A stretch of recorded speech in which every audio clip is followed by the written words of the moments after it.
funny, you talk about the way our brain works, and I've been doing a real deep dive on neuroscience over the last decade.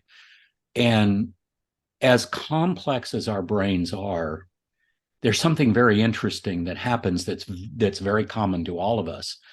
Something we experience creates a thought.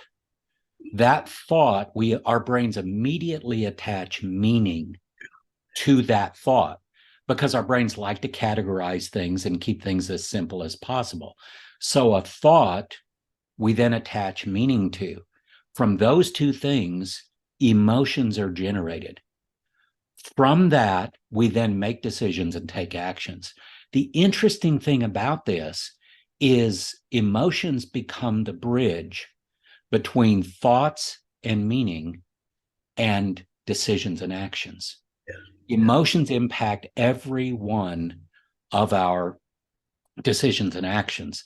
And I don't care how rational or logical you are. Frankly, if you're suppressing your emotions and not allowing those to be a part of your decision making, then I think you're kind of working with half your brain tied behind your back, in a sense, because if you have two or three different options that look like they'll get similar outcomes, how do you choose the best one? When I ask that question of highly rational people, engineers, scientists, people like that, you know what they tell me? Well, the one that feels the best, right?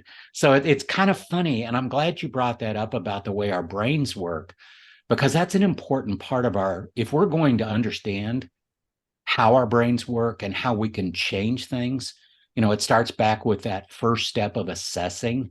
If we're going to understand, we got to understand how our brains work so we can then make a move toward, okay, now how do I control that process? How do I manage it?